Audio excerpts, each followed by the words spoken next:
Hello everyone, we're back with the top 13 times when cocky fighters get owned. Some fighters take it way too far when it comes to intimidating their opponents. Some even act as if they're in no pain, until moments later when they're destroyed by their opponents in a rather brutal manner. Then, sit back and make sure to stick with me till the end of the video so that you don't miss anything. Also, don't forget to hit the subscribe and bell icon button. Now, without any further ado, let's dive straight into the video.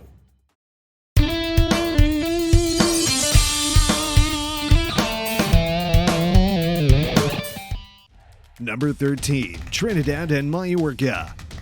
Well, Mayorga tried to play cool when Trinidad landed this left hook on him, but little did he know that this acting of his will cost him much more.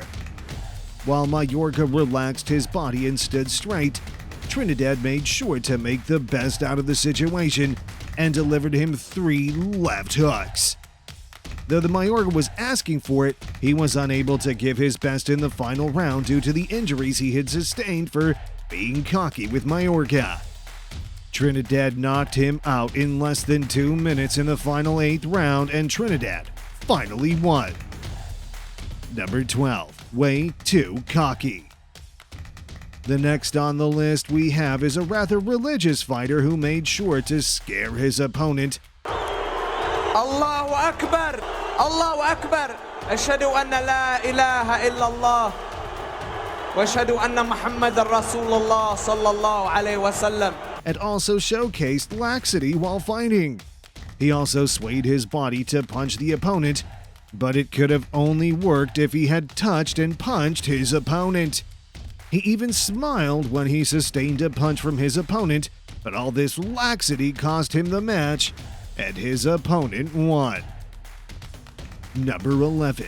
Ultra relaxed. Now take a look at this fighter, who was rather too relaxed for the fight. You can see him standing in the corner with his hands down. Well, we also wonder about his guts to stand with this attitude, knowing that there is a person next to him ready to beat the shit out of him. And that did happen within a matter of no time.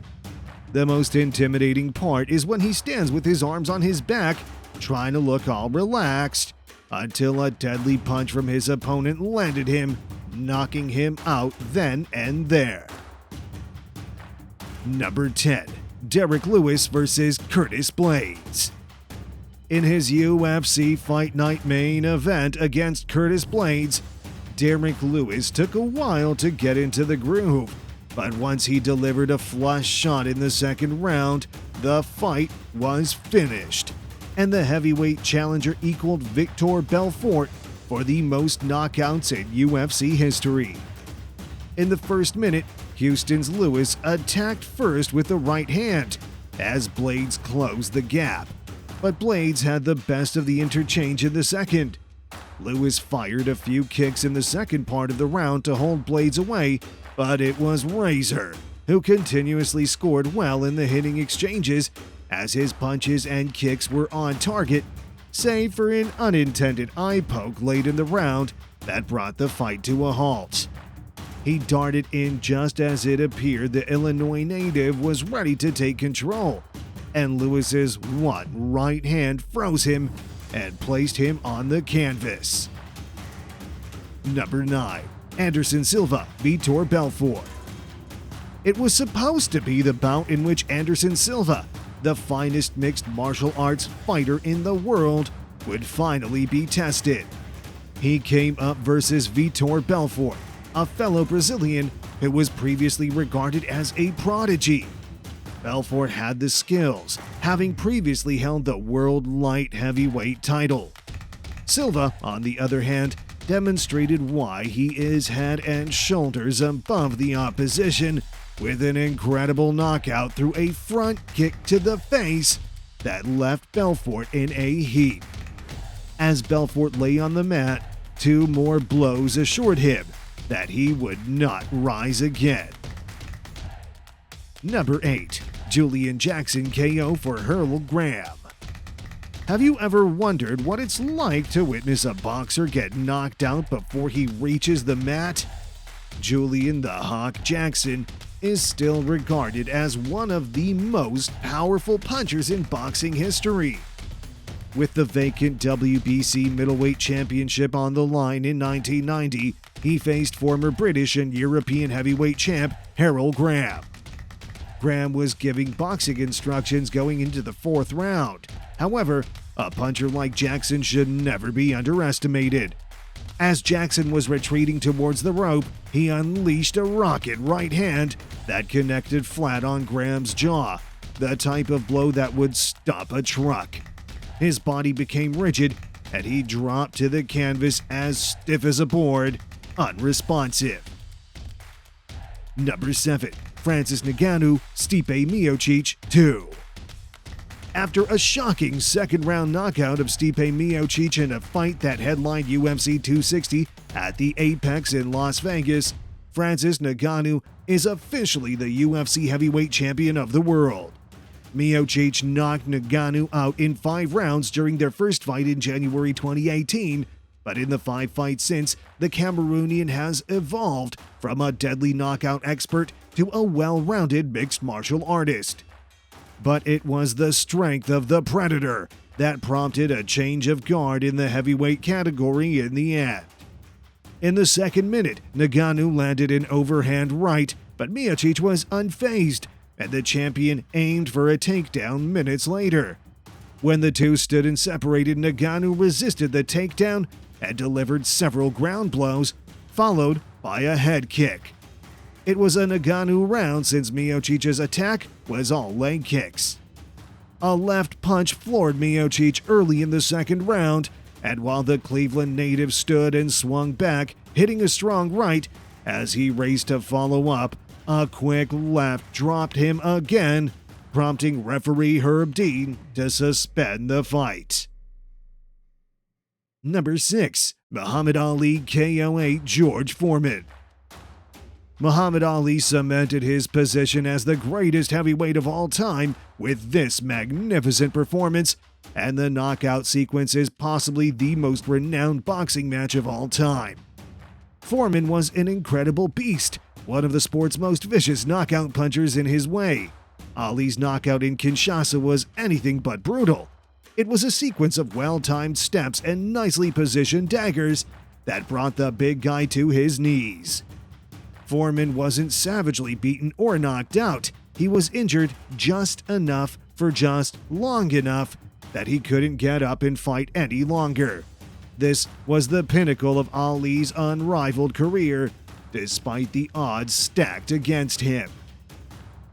Number 5. Sergio Martinez KO2 Paul Williams. Sergio Martinez had lost his first fight to Paul Williams by a closely contested majority ruling, and he was determined not to repeat the mistake in the rematch. Martinez hit with a left hand that hit with one of the more painful loud bangs you'll hear inside a boxing ring, with little over a minute left in round 2.